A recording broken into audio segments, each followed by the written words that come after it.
July 28th, and we just watched AEW Fight for the Fallen. That's right, Jay. And right off the hop, we have a very emotional entrance from the Dark Order and Hangman Adam Page. They're doing their big 5-on-5 tag team elimination style match, and they're going up against the Elite. And the Elite got their Space Jam outfits on, and got some basketballs, doing slam dunks. And this is even before the match. Do what even happens before the match? We'd like to thank all 178 of our young boys who keep growing. That's right. Young boys. All right, so then there's some young spots boys in this match. They hit a top rope superplex to the outside onto all those guys outside. Alex Reynolds is the first guy to be eliminated. Carl Anderson, he's the second one to go. Go back to Japan. Yeah, and then Grayson and Gallows, they're going crazy outside the ring. They get themselves counted out, so they're done. Bam, bam. And then, unfortunately, Evil Uno is the fifth elimination. They give him a slam dunk style indie taker to the outside of the ring, I think. The basketball net set up there. John Silver, Johnny Hungy, first match back. He's the sixth man to get eliminated. And then it becomes a 3-on-1. We got like the Young Bucks and Kenny Omega going up against Hangman Adam Page all by himself. Oh man, the odds are in his favor. They're in someone's favor. Let's see if they're Hangman's favor. Nick Jackson of the Young Bucks is the seventh guy to go. So then it's like a 2-on-1, I believe. And then like there's all these title belts all over the place because Kenny has too many of them, right? I know, and then the Young Bucks have them, and then Yeah. you know, the Bullet Club boys there, they have They them got too. used. It was a near fall on Hangman. But then was Hangman able to go distance? I mean, it's 2-on-1, right? He's going up against two champions. I don't know, Jay. He got dinged in the head with one of them titles. Yeah, there was no Buckshot Lariat going to save this day, man. There's nothing. The odds are just overwhelming at this point. You're like, you look at this. You got like world champs against world chump. Oh, I don't know if he's a chump, but he got that one-winged angel put on him by Kenny, and as we know, no one kicks out of that. Numbers game too much. Hangman and Page, he does not get to have a match against Kenny for the AEW World Heavyweight Championship, and two Dark Order guys do not get tag team title matches against the Young Bucks. I thought the Hangman and the boys were gonna win. So did I, but you know what? Hangman's got to vacate that number one position. Who puts that in place? I don't know yet. We'll find out. All right, so then we're backstage for a minute, and it's Pac back there. He's waiting for his Death Triangle buddies, but he's interrupted by Chavo Guerrero and Andrade El Idolo, the pride of Latin America. I look up to him. And there's transportation issues. There's limo issues, I guess, and they're going to try to sort it out. I hope they do. Yeah, I hope so too. And then, speaking of hope, we have Ricky Starks' FTW Championship celebration. And what a celebration it is. He's got his buddy Hook Taz there with him, and they got a live marching band doing some song, and it's pretty spectacular. I don't know, quite the song and show distract all the repressed traumas of those guys have been through. Especially Hook Taz. Having Taz as your dad? Oof, yikes. Man, he needed two bands and a stripper. A boy, though. Not enough band-aids to repress all that. Oh, no. And he's interrupted by Brian Cage because he's upset for losing the title. He doesn't go after Starks right away. He goes after those innocent band members. Like, what did the band have to do with it? He puts the drum through one guy's head. It's crazy. It's totally okay because Brian Cage can do whatever the hell he wants, man. Yeah, he's something. And then Starks escapes. Starks escapes. That champ really running away, man. That's the champ. You know, he cashed out a Bitcoin at the right time and bought some jewelry and probably put out a collateralized loan against that, and he's doing all right. What, he put a loan against the FTW title? Like, isn't that thing just made out of brass? Yeah, imaginary brass ring, perhaps. Man, that's like the biggest of the imaginary brass rings, man. Like, oh. Taz said so himself last week when Ricky Starks won that. He's like, it's not recognized in any federation, any company, nor should it be. No, because us at Dave and Jay's Powerbomb, We don't recognize it. No, we do not. Just like we don't recognize other companies' World Championship, other companies' Intercontinental Championship, other companies' UK Championship, other companies so-and-so the Tag Team Championships, other companies in their Women's Divisions Tag Team Championships. We don't acknowledge any of that. We already took their Wednesday night time slot away from them. We won the Wednesday Night War. Need we say more? We got some words here from Hiroshi Yamatashi, and they're subtitled words, and I guess him and Moxley are having some NJPW feud going on that we don't know about. Just keep Moxley over there. Keep him feuding in Japan. Keep him off North American soil, and I think most of our problems will go away. Just like how all of our other problems, just like how he's been stripped of all the titles that he's showing up in front of us, and so now we've got our wish going. Wow. Yeah, dreams do come true. Hashtag not our champion. Guess who started that? We did. You've heard it here first, just like the Sammy movement. It's true. Go back in our video catalog and you'll see it. Yeah. We got FTR versus Santana Ortiz tag team match. FTR got that scumbag Tully Blanchard with them. Santana Ortiz got Conan with them. And it's a fast-paced match. They had a match. Yeah, it was just they had a match, man. There was nothing really spectacular. Like they don't really have like a crazy rivalry going. No, it's like it's only because of the Jericho and all that thing, but it's peripheral Jericho MJF stuff. I couldn't get my attention there, but then I feel a little bummed out. So he was on the cryptos or something like that. So then at the end, the bald FTR guy hit some weird brain buster. They didn't even show an instant replay. It was kind of dumb. And so he gets to pin kind of out of nowhere. It's like whatever. Exactly, man. So then we got some backstage words from Britt Baker and Sexy Reba Not Rebel, or Rebel Not Reba, and they're looking good. Looking good back there, talking to Tony Schiavone, her best friend, and I don't know. I guess Britt's arm's in a cast. She damaged her arm, I guess, in that match against Nyla Rose, where she defended her championship. It's not safe to wrestle with Nyla Rose, people. It's not really. It's like over and over. We see Nyla Rose is taking out Statlander. Nyla Rose is taking out Britt. Nyla Rose is. I can't think of anybody else, but those are the two big ones. Get safe. Yeah, get safe. Get safe or go to the indies and learn again. Then we got Sting and Darby Allin, and they're chilling in an underground boiler room or something, and they're just getting interviewed. They're saying, how do you guys feel about AEW Rampage coming up October 13th on Friday's TNT network? Well, I would just like to answer like this. It's just, we like to just hang out in dark boilers, abandoned buildings, abandoned warehouses, sewers, because it makes us interesting, because we're dark. You know what? Cut for Bieber. Well, we got to cut to the IWGP United States Championship match. Murder Hawk just wins this thing last week against Moxley, which I think we underplayed last week, how huge a win that was for Murder Hawk beating that Chumpstein Moxley. Nobody saw that coming. Yeah. Really. I thought Mox was going to win it, but then once you seen him going to the barbed wire, I was like, good night. Yeah, as I said earlier today, aside from the nepotism, AEW treats people pretty fair. Okay, Murder Hawk, you're going to have to lose against Miro for the TNT Championship title when Miro defended against you. But don't worry, 2 months down the road, we're going to give you a big win against Moxley. So it kind of evens out, right? It's kind of good. And then, he's fighting this guy, Hikuleo, 6'10", and he's coming to the ring with King Haku. You might remember King Haku from the 80s, other company days. And, of course, he's going up against our champion, Lance Archer. No Jake Roberts tonight, Jay. Good. Okay. And then, I don't know, they had a match, right? King Haku gets involved during the break. They're outside the ring. He got the Tongan death grip on Murder Hawk or something. He throws him into the barricade. It's pretty nuts. And then they're going back and forth. Murder Hawk, he's got the big man up for the blackout. He's holding him up there for a while. Guy's not moving. Drops down. Hits that move. 1, 2, 3.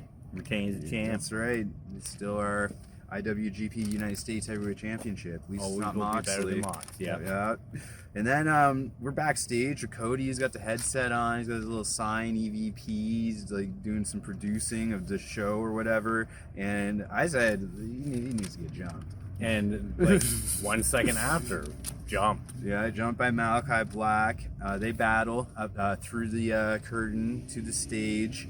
And Malakai Black welcomes Colonel Cody Rhodes to the House of Black.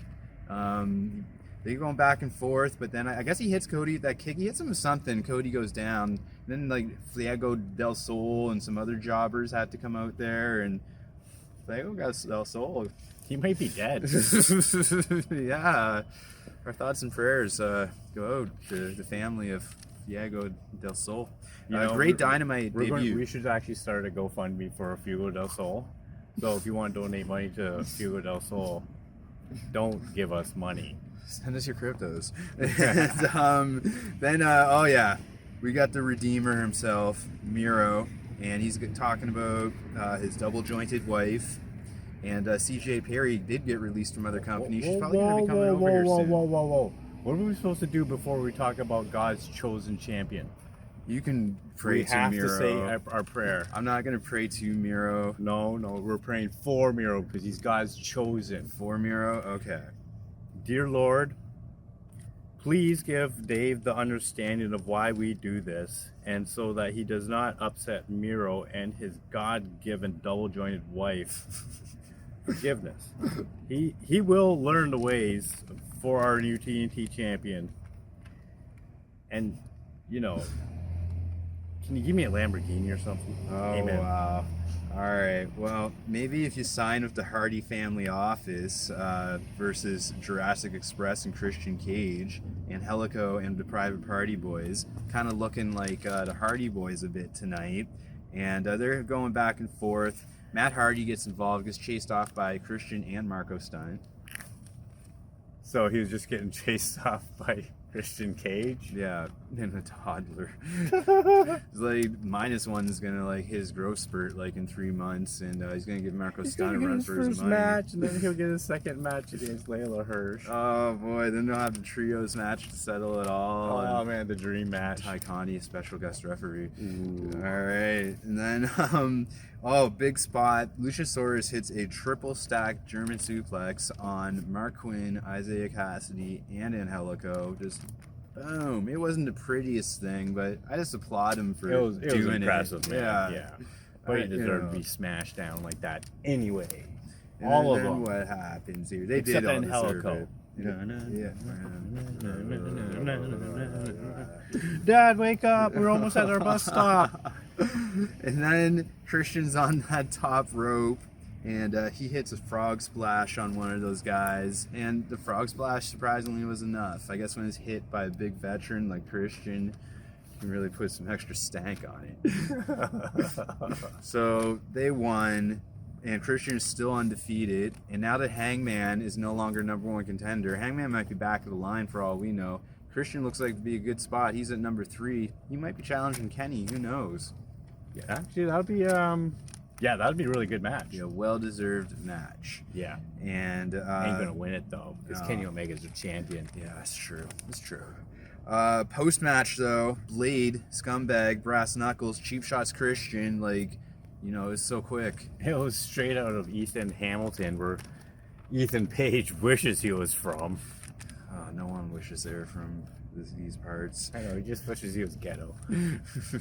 And then after that vicious mugging by the Blade, we get to meet Nick Gage, Jericho's opponent in the main event tonight for the second Labor of Jericho in a no rules match. He breaks glass, he smashes light bulbs, he cuts you with pizza cutter, he might even stab you with a fork, he might throw you through a table, there might be a little bit of barbed wire involved, there might even be Brand Cutler's fucking spray bottles. I don't like this Nick Gage guy. And then on a lighter note, we have everyone's favorite, Julia Hart, She's got her varsity blonde people with her, so it's a 3-on-1 against Thunder Rosa, who is now signed full-time to the AEW roster, Jay. Nice. She's the number one girl. She's my number one girl. Put on another dream match against Britt Baker. That was awesome. Get Nyla out of the way. And then these two have a match, right? And they go back and forth. And JR has lots of kind words to say about Julia Hart. And at the end of the day, though, the wily veteran Thunder Rosa, Julia Hart's just too young in the business still. Still a little green around the gills, as JR put. So Thunder Rosa's able to hit that Thunder Rosa Fire Thunder driver for the pin and the win. It was a squash match. It was just basically a squash match. Like, great. Julia Hart's getting some Dynamite time, and we like that. Yep, we do. What Jay likes is Moxley backstage drinking, and he's gonna kick in that forbidden door, and he's got words for Tanahashi. NJPW beef. Tanahashi is dead to him. I don't know what the F they're talking about. No, I'm not totally 100% sure either. So, but Moxley's doing some drinking. He's got that flask with him. His voice seems a little ragged. He's hurting, man. He's in a lot of pain. He's in some man pain. So speaking of man pain, we got our main event here, the No Rules match, second labor Jericho match. No, not Jericho, the Painmaker versus Nick Gage.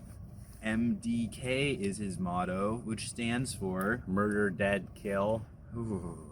All right, so before a match, we better break out the seashells, Dave, because I just shit myself.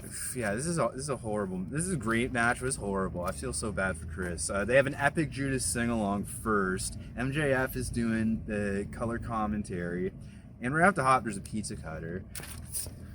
Yeah, Blood color already, man. Yeah, on Jericho, right? Like right away. Then they're saying this Nick Gage guy was like dead for 8 minutes during a match. I don't think it's possible to be dead for 8 minutes. I think like the cutoff is like 3 or 2.5 minutes, and then it's just you're dead. Well, your brain starts getting all dumb and stuff. Well, look at him. I know, he's bad, man. Like this guy stepped right off of CPW or something, man. I don't know what happened. So then he breaks out the fluorescent light bulbs and tubes, but they're not smashing them yet because Jericho grabs Floyd the Bat first, and he's bloodied up, man. Like he must have be like when he under the ring apron when he grabbed Floyd. But then Nick Gage, pizza cutter, forehead. Holy shit! Like on Jericho's forehead of a pizza cutter. Like how do you fake that? It's not fake. It is bad, man. And then so one of them sets up a pane of glass, like 2 chairs set up. The pane of glass is on top, and Jericho gets up there, delivers the Hurricanrana onto Nick Gage. Nick Gage goes through this pane of glass. It's crazy. That's why Jericho is the best professional wrestler in the history of wrestling. Even up top, they're giving the 1, 2, giving the 10 up to number 10 beats before they even did that. To, add up to the momentum to the what just happened. What this guy was talking about. Have you subscribed yet? Yeah, you guys should subscribe. And then this Nick Gage guy gets these fluorescent tubes, and it's just boom over Jericho's head. Like Jericho's taking the beats of these fluorescent tubes. Like it is insane. So there's broken glass all over the place from that pane of glass that they went through. So Nick Gage pile drives Jericho onto pane of glass, onto shattered glass on the ring apron. And then he starts shanking Jericho's forehead with the fluorescent light bulb shatters and the glass and shit. It's nuts. But then Jericho takes a Painmaker downtown style NJPW with the mist, right? Mists the guy in the face. Thank God. And then I think he hits him with some more tubes, which leads into the Judas effect. Thank goodness. Jericho gets the pin and the win, but oh my God, Jericho's a mess, guys. Like, huge mess. It's bad. And then so MJF's doing the commentary the whole time. He gets up on the mic and he's got some post-match words. He lets us know what labor number 3 is gonna be. Like, how's he gonna make it to the number 3? Like, he's dead right now. And so I guess the stipulation for this match, Jericho must hit 1 top rope maneuver, and he's going up against a fucking former feud of Jericho back in the Monday Nitro WCW days, the Juice, Juventud Guerrera.